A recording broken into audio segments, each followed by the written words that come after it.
जी भाजी की इसमें ग्रामी ਤੁਹਾਡਾ ਜ਼ਿਆ ਨਾਮ ਜੀ ਮੇਰਾ ਇਹ ਜੀ ਜ਼ਿਆ ਸਾਹਿਬ ਆ। ਜ਼ਿਆ ਸਾਹਿਬ ਇਹ ਜਿਹੜਾ ਤੁਸੀਂ ਕੰਮ ਕਰਦੇ ਇਸ ਕੰਮ ਨੂੰ ਕੀ ਕਹਿੰਦੇ ਆ? ਇਹ ਕੈਲੀਗ੍ਰਾਫੀ ਕਹਿੰਦੇ ਖਤਾਤੀ ਕਹਿੰਦੇ ਨੇ। ਖਤਾਤੀ, ਅੱਛਾ ਜੀ। ਕਿਤਾਬ ਇਹ ਤੁਸੀਂ ਕਿੰਨੇ ਅਰਸੇ ਤੋਂ ਕਰ ਰਹੇ? ਮੈਂ ਤੀਸਰੀ ਕਲਾਸ ਵਿੱਚ ਕੰਮ ਤੇ। ਤੀਜੀ ਜਮਾਤ ਚ। ਮਾਸ਼ਾਅੱਲਾ ਤੁਹਾਡਾ ਹੈਂਡ ਰਾਈਟਿੰਗ ਵੀ ਬਹੁਤ ਆਲਾ ਹੈ। ਬਾਜੀ ਅੱਲਾਹ ਬਾਦੀ ਰਹਿਮਤ ਹੈ। ਅੱਲਾਹ ਤਾਲਾ ਨੇ ਲਿਖਿਆ ਹੈ। ਅਤਾ ਵਾ ਮਾਲਿਕ ਦੀ। ਅੱਛਾ ਇਹ ਪੱਥਰ ਜਿਹੜਾ ਹੈ ਇਹਦੀ ਤਰਾਸ਼ ਦੇ ਵੀ ਆਪ ਹੀ ਹੈ? ਜੀ ਹਾਂ ਜੀ ਇਹ ਕਾਰੀਗਰ ਬੈਠੇ ਨੇ ਨਾ ਇਹ ਖੁਦ ਤਰਾਸ਼ ਦੇ ਨੇ। ਤੁਸੀਂ ਤਰਾਸ਼ ਦੇ ਜੀ? ਤੁਹਾਡਾ ਕੀ ਇਸਮੇ ਗ੍ਰਾਮੀ ਹੈ? ਮੁਹੰਮਦ ਨਵਾਜ਼ ਸਾਹਿਬ ਕਿੰਨੇ ਅਰਸੇ ਤੋਂ ਤਰਾਸ਼ ਰਹੇ ਤੁਸੀਂ ਪੱਥਰ? 18-20 ਸਾਲ ਤੋਂ। ਅੱਛਾ ਜੀ। ਤੁਸੀਂ ਇਹ ਪੱਥਰ ਤਰਾਸ਼ਣੇ ਆ? ਹਾਂਜੀ ਸੰਗ ਤਰਾਸ਼ੀ ਮੈਂ ਹੀ ਕਰਦਾ। ਅੱਛਾ ਸੰਗ ਤਰਾਸ਼ੀ ਤੁਸੀਂ ਕਰਨੀ ਹੈ ਤੇ ਇੱਧਰ ਆ ਜਾਣੀ ਆ ਫਿਰ ਜ਼ਿਆ ਸਾਹਿਬ ਦੇ ਕੋਲ। ਇਹਨਾਂ ਨੇ ਕਿਤਾਬਤ ਕਰਨੀ ਹੈ। ਇਹਨਾਂ ਨੇ ਕਿਤਾਬਤ ਕਰ ਦੇਣੀ। ਮੈਂ ਪਹਿਲੇ ਕਿਤਾਬਤ ਕਰਨੀ ਫਿਰ ਤਰਾਸ਼ੀ। ਅੱਛਾ ਜੀ। ਪਹਿਲੇ ਕਿਤਾਬਤ ਹੋ ਗਈ ਫਿਰ ਤਰਾਸ਼ੀ ਆਉਂਦੀ। ਅੱਛਾ ਕਿਤਾਬਤ ਹੁੰਦੀ ਹੈ ਫਿਰ ਸੰਗ ਤਰਾਸ਼ੀ। ਨਹੀਂ ਆ ਡਿਜ਼ਾਈਨ ਵਗੈਰਾ ਤਾਂ ਪਹਿਲੇ ਹੀ ਬਣਾਉਂਦੇ ਹੋਣਗੇ? ਮਹਾਰਾਬਾਦੀ ਕਾਰੀਗਰ ਕੱਢਦੇ। ਅੱਛਾ ਕਾਰੀਗਰਾਂ ਨੇ ਕਰਕੇ ਫਿਰ ਇੱਥੇ ਹੋਣੀ ਹੈ ਕਿਤਾਬਤ ਤੋਂ ਬਾਅਦ ਮੇਰੇ ਸੰਗ ਤਰਾਸ਼ੀ ਹੁੰਦੀ ਸੰਗ ਤਰਾਸ਼ੀ।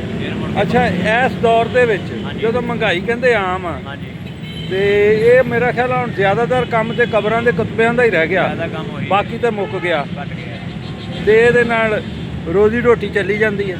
ਰੋਟੀ ਚੱਲਦੀ ਹੈ ਲੇਕਿਨ ਇਹ ਤਾਂ ਹਕੂਮਤ ਨੇ ਬਹੁਤ ਟਾਈਟ ਕਰ ਛੜਿਆ ਹੈ। ਹਕੂਮਤ ਨੇ? ਹਾਂਜੀ ਇਹ ਤਾਂ ਹਕੂਮਤ ਨੇ ਮਹਿੰਗਾਈ ਦੇ ਤੇ ਲਾਵੇ ਦੀ ਵਜ੍ਹਾ ਨਾਲ ਅਸੀਂ ਵੀ ਮਜ਼ਦੂਰੀ ਜਿਹੜੀ ਹੈ ਬੜੀ ਔਖੀ ਕਮਾ ਰਹੇ ਹਾਂ ਕਿਉਂਕਿ ਮਾਰਬਲ ਪਿੱਛੋਂ ਬਹੁਤ ਮਹਿੰਗਾ ਹੋ ਗਿਆ। ਅੱਛਾ ਮਹਿੰਗਾਈ ਦੀ ਵਜ੍ਹਾ ਨਾਲ ਮਾਰਬਲ ਦੀ ਮਹਿੰਗਾਈ ਦੀ ਵਜ੍ਹਾ ਨਾਲ ਸਾਡੀ ਅੱਗੋਂ ਜਿਹੜੀ ਮਜ਼ਦੂਰੀ ਹੈਗੀ ਉਹ ਗਾਹਕ ਪੂਰੀ ਨਹੀਂ ਕਰਦਾ। ਯਾਨੀ ਗਾਹਕ ਜਿਹੜਾ ਉਹ ਬਾਰਗੇਨਿੰਗ ਕਰਦਾ ਉਹ ਪੈਸੇ ਪੂਰੇ ਨਹੀਂ ਦਿੰਦਾ, ਪਿੱਛੋਂ ਮਾਲ ਜਿਹੜਾ ਉਹ ਮਹਿੰਗਾ ਆਉਂਦਾ। ਗਾਹਕ ਅੱਜ ਤੋਂ ਪਿੱਛੇ ਜਿਹੜੇ ਪੈਸੇ ਸੀਗੇ ਉਹੀ ਪੈਸੇ ਆਈ ਦਿੰਦਾ ਵਾ ਲੇਕਿਨ ਮਾਲ ਔਰ ਬਾਕੀ ਚੀਜ਼ਾਂ ਮਹਿੰਗੀਆਂ ਹੋ ਗਈਆਂ, ਕਿਰਾਏ ਵੀ ਮਹਿੰਗੇ ਹੋ ਗਏ, ਮਾਲ ਵੀ ਮਹਿੰਗਾ ਹੋ ਗਿਆ। ਠੀਕ। ਤੇ ਜ਼ਿਆ ਸਾਹਿਬ ਤੁਸੀਂ ਕੀ ਕਹਿੰਦੇ ਆ ਜਿਹੜਾ ਇਹ ਤੁਸੀਂ ਲਿਖਦੇ ਆ ਰੋਜ਼ ਬੱਚਿਆਂ ਦਾ ਪੇਟ ਪਾਲ ਲੈਂਦੇ ਆ? ਸ਼ੁਕਰ ਅੱਲਾਹ ਉਹਦੀ ਰਹਿਮਤ ਨਾਲ ਗੁਜ਼ਾਰਾ ਹੋ ਰਿਹਾ, ਬਾਕੀ ਹਕੂਮਤ ਦੇ ਕੋਈ ਹਾਲਾਤ ਨਹੀਂ। ਅੱਛਾ ਉਹਦੀ ਰਹਿਮਤ ਦੇ ਨਾਲ ਗੁਜ਼ਾਰਾ ਹੋ ਉਹਨੇ ਰੱਬ ਦੀ ਰਹਿਮਤ ਨਾਲ ਗੁਜ਼ਾਰਾ ਹੋ ਰਿਹਾ। ਅੱਛਾ ਕਦੇ ਇਸ ਤਰ੍ਹਾਂ ਵੀ ਹੁੰਦਾ? ਅੱਛਾ ਇਹ ਮਰ ਗਿਆਂ ਦੇ ਜਿਹੜੇ ਪੱਥਰ ਬਣਾਉਣ ਆਉਂਦੇ ਆ ਲੋਕ ਇਹ ਵੀ ਕਹਿੰਦੇ ਆ ਕਿ ਸਾਡੇ ਨਾਲ ਰਹਿਤ ਕਰੋ? ਹਾਂਜੀ ਕਹਿੰਦੇ ਜੀ। ਇਹ ਵੀ ਕਹਿੰਦੇ ਤੇ ਤੁਸੀਂ ਫਿਰ ਰਹਿਤ ਕਰਦੇ ਆ? ਕਰਨੀ ਪੈਂਦੀ ਹੈ। ਅੱਛਾ ਜੀ। ਇਹ ਅਸੀਂ ਜਿਸ ਜਗ੍ਹਾ ਤੇ ਬੈਠੇ ਆ ਇਹ ਜਗ੍ਹਾ ਦਾ ਨਾਂ ਕੀ ਆ? GTS ਚੌਕ। ਤੁਹਾਡਾ ਨਾਂ ਦੁਬਾਰਾ ਦੱਸਿਓ। ਮੁਹੰਮਦ ਨਵਾਨ ਕਮਰ ਤੇ ਜ਼ਿਆ ਸਾਹਿਬ। ਇਹ ਚੌਕ ਦੇ ਵਿੱਚ ਇਹ ਕਿਹੜੀ ਜਗ੍ਹਾ ਹੈ ਜਿੱਥੇ ਤੁਸੀਂ ਬੈਠੇ ਇਸ ਨੁੱਕਰ ਨੂੰ ਕੀ ਕਹਿੰਦੇ ਆ? ਇਹ ਬੇਸਿਕਲੀ TMA ਦੇ ਅੰਡਰ ਆ। TMA ਦੇ ਅੰਡਰ ਆ। ਮੇਨ ਰੋਡ ਦੇ ਉੱਤੇ ਤੁਸੀਂ ਬੈਠੇ ਆ। ਜਿਨ੍ਹਾਂ ਨੇ ਤੁਹਾਡੇ ਨਾਲ ਰਾਬਤਾ ਕਰਨਾ ਹੋਵੇ ਇੱਥੇ ਹੀ ਕਰ ਲੈਣ। ਹਾਂਜੀ ਠੀਕ ਹੈ। ਤੁਸੀਂ ਵੈਸੇ ਆਪਣਾ ਨੰਬਰ ਬੋਲ ਦਿਓ ਜੇ ਕੋਈ ਤੁਹਾਡੇ ਨਾਲ ਟੈਲੀਫੋਨ ਤੇ ਗੱਲ। 0313 58 69 948। ਦੁਬਾਰਾ ਬੋਲਿਓ। 0313 58 69 948। ਜ਼ਿਆ ਸਾਹਿਬ ਤੁਸੀਂ ਵੀ ਬੋਲੋਗੇ? ਜੀ ਮੇਰਾ 0345 ਦੁਬਾਰਾ ਬੋਲਿਓ ਜੀ ਦੁਬਾਰਾ। 0345 786 2399। ਬਹੁਤ ਸ਼ੁਕਰੀਆ ਜੀ। ਲਓ ਜੀ ਹੁਣ ਤੁਸੀਂ ਥੋੜਾ ਜਿਹਾ ਲਿਖੋ ਤਾਂ ਕਿ ਇਹ ਵੀ ਫੁਲਮਾਇਆ ਜਾ ਸਕੇ।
ਅੱਛਾ ਕਲਮਾਂ ਬਦਲਣੀਆਂ ਪੈਂਦੀਆਂ ਮੋਟੇ ਛੋਟੇ ਤੇ।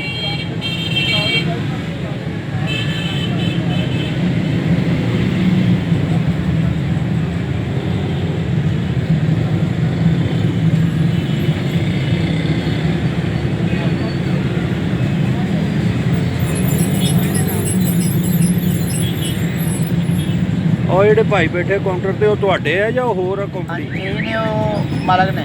ਉਹ ਮਾਲਕ ਨੇ ਉੱਥੇ ਬੁਕਿੰਗ ਕਰਦੇ ਆ? ਹਾਂਜੀ ਬੁਕਿੰਗ ਕਰਦੇ। ਤੁਸੀਂ ਮਜ਼ਦੂਰੀ ਦੇ ਕੰਮ ਕਰਦੇ? ਜੀ ਹਾਂਜੀ ਆਪਣਾ ਮਟੀਰੀਅਲ ਦੇ ਹਿਸਾਬ ਨਾਲ ਹੁੰਦਾ। ਠੀਕ ਹੋ ਠੀਕ ਕਤਬੇ ਦੇ ਹਿਸਾਬ ਨਾਲ ਸਾਡਾ ਹੁੰਦਾ ਹਿਸਾਬ। ਠੀਕ ਹੈ ਜੀ।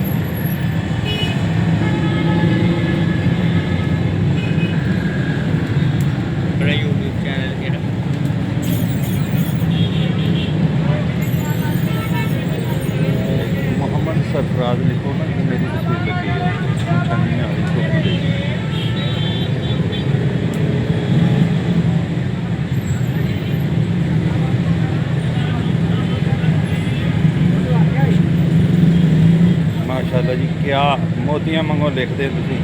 ਇਹ ਅੱਲਾ ਦੀ ਦੇਣ ਹੈ ਜੀ। ਹਾਂਜੀ ਮਹਾਰਾਜ ਜੀ ਦਾ। ਇਹ ਕਿਹਦੇ ਕੋਲੋਂ ਸਿੱਖਿਆ ਸੀ ਜੀ ਤੁਸੀਂ ਇੰਨਾ ਸੋਹਣਾ ਲਿਖਣਾ? ਮੇਰੇ ਉਸਤਾਦ ਸੀ रमजान कादर साहब फोन तो रमज़ान कादर साहब जी, बहुत अच्छी लिखाई जी माशाअल्लाह। बहुत बहुत शुक्रिया जी रियाज साहब।